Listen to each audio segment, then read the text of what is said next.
Здравствуйте. Сегодня я проводил эксперименты, и такие выводы очень интересные достаточно. Ну, я их озвучу в конце видео. По результатам экспериментов вот я тут выбрал кое-какие партии, то есть эксперименты и отразились на творчестве. Но эксперимент состоял в чем? Получается, за 1,5 часа, у меня получилось 1,5 часа, я в уме, то есть, ну, в расчете, где-то получается около 1000, то есть сделал 1000 ходов в расчете. Это в уме. То есть это не на доске, это непосредственно в уме. Ну, то есть какие показатели засекал? То есть это вес моего тела и артериальное давление. Я, к сожалению, вот по эксперимента хотел чуть больше, конечно, чтобы было ходов вот этих сделано, можно сказать, в уме, в расчете, но, то есть, чуть пришлось порывать, это и по времени достаточно долго, и сегодня еще, конечно, один момент такой был, но, кстати, он дал очень многое мне для выводов вот по моему эксперименту. Это то, что я сегодня 6 часов работал, потом я чуть-чуть вот пришел домой, отдохнул и попытался вот сделать этот эксперимент, и результаты, как я уже сказал, давайте я вам потом озвучу в конце видео. Ну, давайте сначала творческую сторону. Посмотрел 10 партий, и получились вот эти вот интересные позиции. Значит, вот эта позиция есть. Я смотрел, хочу сказать опять, партии с Лидравса. Вот эта позиция уже была у Цукерника. DE5. Надо было ход, конечно, DE7 делать. Ну вот DE5. Давайте, вот кто-то может на паузу нажмет, кто как. И какие ходы нужно сделать белым. Ну, вот это здесь форсинг у Цукерника, то есть ED4, GF6 и DC5, то есть угроза идет. Но здесь BC5 было, ну, понятно, что тут по-другому не пойдешь, потому что, в принципе, давайте я, может, поэтому посмотрю по ходу, что тут, какие есть варианты. Я вот не помню, что там у Цукерника какое авторское решение было. Ну, наверное, что-то похожее. Так, дальше, какие ходы делать? Ну, в принципе, ходов-то и нету. Давайте такой ход сделаю и такой. Ну, вот такая вот идея. Как я говорил, у Цукерника она есть. То есть, где-то даже вот недавно решали мы на тренировках. Дальше. Давайте вам интересные, может, моменты сейчас порассказываю, то, что я вот посмотрел в Лидравсе. Давайте я вам буду вот здесь вот так фрагментами показывать. Но вот здесь мне показалось, что очень интересный ход был. Но он реально очень интересный. И, конечно, если вот дети бы вот играли, допустим, мои, я бы сразу без расчета сказал, ну почему вот не сделали вот этого хода. Но здесь, наверное, все-таки не все так просто. Конечно, место есть для аналитики, но вот как-то, если играть вот так вот не совсем, можно сказать, может, точно за белых, то ну, не видно тут какого-то решающего преимущества, поэтому, ну, чисто вот ход, если в тренировочном процессе с точки зрения использовать, то есть, ну, на подхват именно, и шашки на c7 нету, видите, ну, вроде бы надо первый ход, который АБ6, это смотреть, то есть, вот этот момент. И второй момент, ну, вот, допустим, мне хочется BC5 походить. И этот ход опровергается, потому что ED4 и GF4. Это вот на маленькие карточки можно с такими вот в 1-2 хода, то есть ставить, как я вот говорил, система, вот это Полга, Андрейка, там, ну, еще многие очень использовали. И можно вот эту использовать позицию, допустим. Дальше. Так, ну вот, если GH4 в партии было, если GH2, то тоже можно так походить, GF2, то есть, ну, и ничего нету, в принципе. И вот давайте дальше посмотрим. Я переверну позицию. Она такая позиционная, детям полезно посмотреть. Вот EF6 партии было. И причем после EF6 я вот не знаю. Ну, я смотрел с компьютера, в принципе, я ничего не вижу здесь. То есть хороший ход, но в принципе мне, конечно, кажется, что вот ED6 логичнее, наверное, все-таки было. CB4, ну вот как-то DE7 тоже, наверное, позиция должна быть выиграна. Ну, я не знаю, тут надо анализировать, но похоже, что тоже выиграна все-таки позиция. Конечно, ED6, если в блиц, ну, логичнее, конечно, это все логичнее, потому что, ну, на этот ход, понятно, ходим сюда и так далее. То есть вот такая вот позиция. Ну, а давайте вот посмотрим EF6. Он очень, кстати, хороший ход, очень хороший ход. И вот у меня чуть изменилось даже представление об этой позиции. Как ходить, в принципе, получается белым. Ну вот, белые пошли CB4, и вот DE7. Еще одну шашку выводим и держим, видите, две шашки. DCT, ну а как по-другому? Ну вот, как я уже говорил, что спасибо, присылайте свою аналитику, свои комментарии. Мне очень приятно посмотреть их. То есть... Если у меня что-то неправильное, я даже очень этому рад, потому что, ну, выясняется истина все-таки, и где-то уточняются некоторые моменты, поэтому всегда присылайте, то есть с моей стороны я это все приветствую. Смотрите, ED2, ну, то есть ход такой ловушечный был, на ED6 вроде бы просится ход, ну, понятно, что это детская идея, ну, вот такая мысль есть, CD4, CB. Ну, вот видите, центром играют, то есть детям очень полезно вот это все смотреть. FG5 и FE3.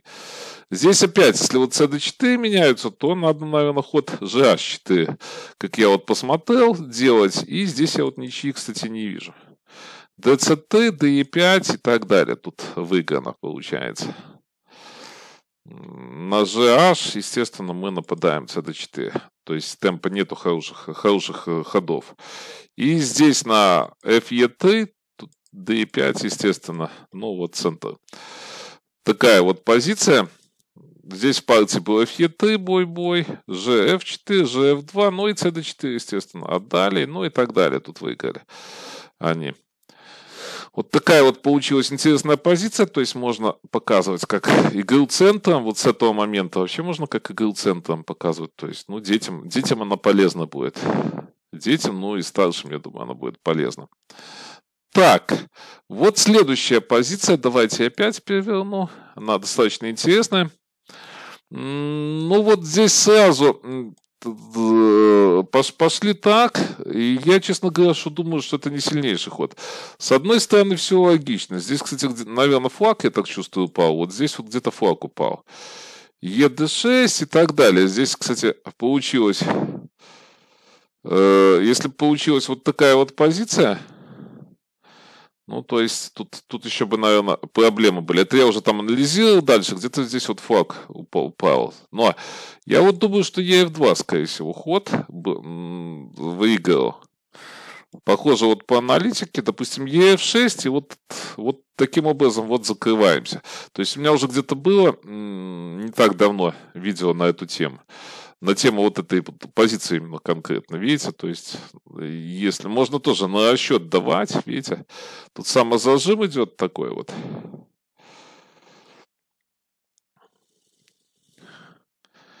Ну, вроде бы так, ну, ничего тут не видно, но вот идея такая основная в этой позиции. То есть FG3 и с лишней шашкой. Так, а если DE5, то бьем сюда, но это тоже ничего не дает. А если так, то, естественно, так и все. Заканчивается игра. Так, игра, да, заканчивается. Значит, вот такой момент. Да, ну вот видите, мне кажется, что EF2 все-таки точнее. То есть, ну тоже, у кого-то жду аналитику. Если что-то найдут другое, то буду рад. Давайте дальше будем смотреть. Ну, вот это шедевр. Вот это шедевр был. Вот я смотрю, от партии ArcNet, это Кнет, правильно. Вот у него первый рейтинг там на лидравсе и Александр 213. Александр 213. Но вот это вот до этого партии Александр 213 я смотрел. И вот у них вот здесь две партии очень интересных получилось. А Аркнет, вот у него по рейтингу, он очень сильный игрок, видно, играл с Якутией. И, ну, может, я ошибаюсь, конечно, но, скорее всего, с Якутией, наверное. И вот я часто смотрю партии, и очень они интересные. Вот GF6 пошел. Видите, какая интересная партия. То есть, а как ходить, в принципе? На G5 будет FE7, то есть на F6. И вот эта вот шашка остается на G7. Ой, не на G7, H8, я извиняюсь. Слабая. Но здесь вот, кстати, один момент, я еще обратил внимание на один момент, очень интересный момент. А вот здесь давайте опять переверну. Такая контр-игра есть. То есть на А1, тогда CB4, и вот фишка в чем? На B2, видите, вот это вот тактика. Ой, нет, это не такая тактика. Ловится, да, ловится все, но есть такая тактика. Понятно, что здесь ловится, но вот такая вот тактика есть. А если GF4, то сразу ходим BC3. Ну вот интересная тоже идея, видите? Во-первых, мысль вот эта вот, конечно. Мысль это и вот в аналитике такая идея получается, видите, неожиданная. Она была где-то она была, то есть есть и в книжках эта идея, но чуть-чуть в других позициях, в гамбитных позициях вот эта вот идея, помните, там отдается, и вот по этому поводу как-то Казимир Иванович Плакин говорил, что тоже считали вот позицию на известное вот гамбитных позициях, когда это вот эту отдачу нашли, покуда не нашли отдачу, то есть, ну, считали, что она очень-очень плохая, там, допустим, вот, но если здесь брать у черных, да, а потом, когда вот нашли, тогда там выиграно. Ну, когда-нибудь я вам ее покажу, то есть я помню, запомнил, чем мне запомнилась похожая позиция, то есть вот рассказами Казимира Ивановича Плакина. Так, а вот в партии было HG5 и опять ставит, понимаете, вот такой неугомонный он. Ну, вот он здесь ничью сделал. Я не знаю, здесь ничья, кстати, есть, нету, но вот ничью он сделал. Вот такая вот позиция получилась. Так, что-то я тут завис. Да, вишу чуть-чуть, но ничью он здесь сделал. То есть, вот такая вот позиция получилась. То есть, наверное, что-то тут не то. Так, ну давайте дальше. Ну, вот такая вот позиция опять получилась. Это Александр 213 получается. Видите, с ним CD4 пошли. Ну, и здесь тоже для детей полезно. То есть, вот идет окружение. BC3 пошли. Конечно, надо было какие-то ходы вот здесь. Либо CD2, я думаю, искать, чтобы как-то все-таки на вот этот ход посмотреть какие-то постановки. Потому что вот ход здесь, конечно, BA5 очень серьезно. То есть BA5 берут, ну, в связку. Я вот не называю эту рогатку, хотя я стоклеточник. На рогатку-то похоже, но в связку берут. Вот видите, BC3 и BA5. И уже идет вот эта вот связка. Видите, сказал рогатка, и тут же у меня получилось, что рогатка. Но мне не нравится это выражение рогатка, как я уже сказал, связка. Ну и опять вот как ходить здесь, непонятно, что делать. То есть, если CD2, то получается вот эта вот тактика. То есть, позиция тоже достаточно хорошая, такая учебная, я бы сказал. Но здесь CD4, то получается BA7. Тоже непонятно, куда ходить. На АБ2 тут получается тактика вот эта вот. И там некуда ходить. Но я не знаю. Ну вот сложно, конечно. АБ2, допустим, здесь. Ну опять вот тактика такая есть. Видите, такая разносторонняя, интересная очень позиция получилась. Ну, здесь ЕД2, и вот он FG5, нападать надо, и прорыв идет вот этот вот. Тут уже ничего не сделаешь, видите. Ну, вот такая вот позиция тоже интересна. Видите, вот эти вот позиции надо, кстати, с B5 знать. Когда вот B5 ходит, потому что сейчас много вот этих леталок, и они где-то вот есть какие-то леталки сводятся к этой позиции. Вот есть скученность вот эту создают и сводятся к этой позиции. Дальше. Так. Ну вот, позиция опять Рыкнет Александр 213 получается. Видите, GH4 пошел. Ну, BC3 вот нельзя. Держит он. Выдерживает. Вот такая вот первая идея. И вторая идея, видите, дальше получилась такая вот позиция. Ну, понятно, в этой позиции ED4 нельзя. Из-за вот этой вот комбинационной идеи. Далее. GF4, бой на F4. Ну, давайте то, что отмечал. То есть я покажу. Если DE5, естественно, опять вот этого хода нельзя делать постоянно. Ну вот зависла, видите, шашка А1. Когда детям вот постоянно говоришь, сейчас тоже не слушают, что А1 надо как-то вводить. Ну вот не выводят. Ну сейчас там чуть другие позиции, понятно. Это дети, это так сказал. Понятно, что это не дети тут играют, но очень опытные игроки. Но я вот тренировочный процесс преломляю.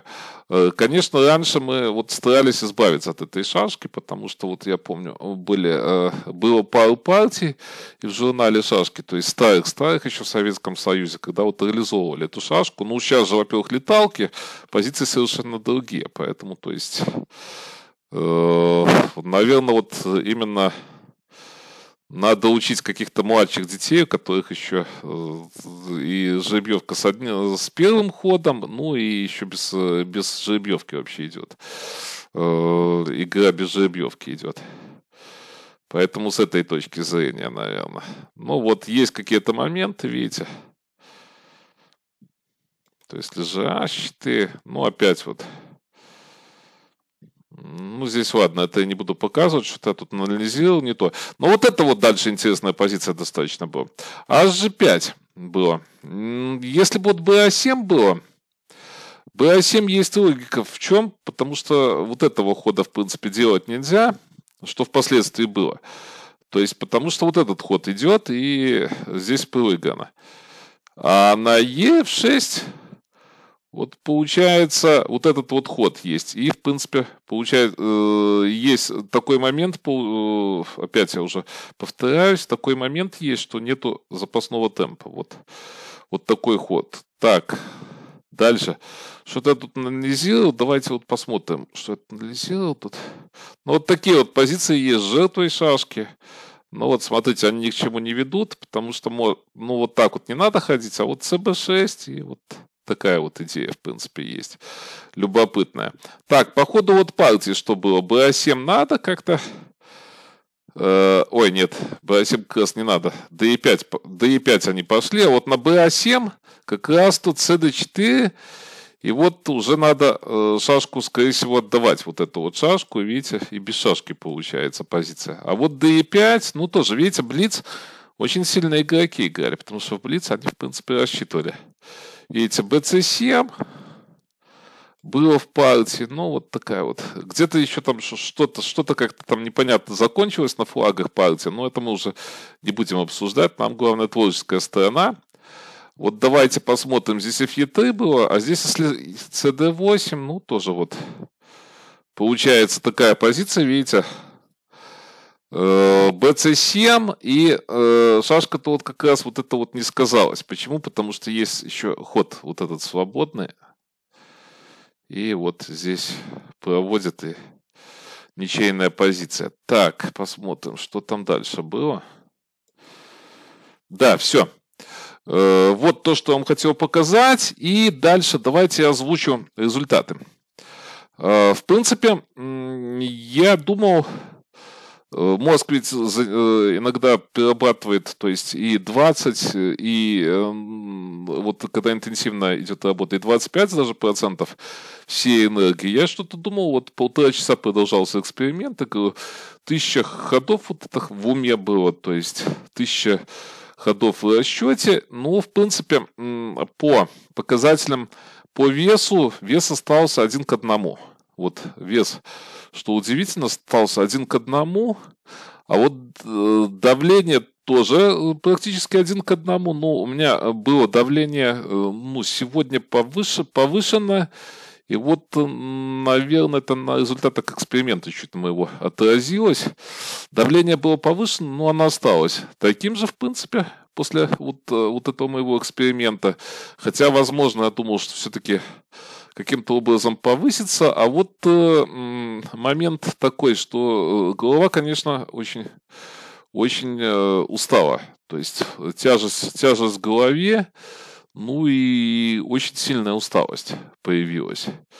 Ну, в принципе, вот выводы такие тоже, когда, наверное, дети те же со школы вот приходят, и я вот не думаю, честно говоря, надо очень сильно дозировать вот эту счетную нагрузку особенно, ну, счетную и остальную нагрузку. Может, именно счетную нагрузку, кто уже профессионально занимается, если есть возможность, конечно, субботу-воскресенье. Кто вот сейчас вот не выезжает, наверное, на даче, то, возможно, субботу-воскресенье, вот именно расчет тренировать. Либо, ну вот мы раньше, одно время, когда вот я в РЦОПе работал, расчет очень сильно тренировали именно в летнем лагере. То есть человек свободен от основной нагрузки, потому что действительно сейчас нагрузка и в школе большая на учащихся. Ну и вообще вот, конечно, вот эта проблема с телефонами, нагрузка повышается, конечно, на головной мозг, и надо как-то очень аккуратно дозировать эту нагрузку, чтобы не навредить именно ребенку. Ну и, наверное, взрослым спортсменам тоже стоит кое-какие сделать выводы. Но эксперименты будут продолжаться, и как-то вот сегодня такие какие-то определенные выводы все-таки по этому эксперименту были сделаны. Итак, до новых встреч!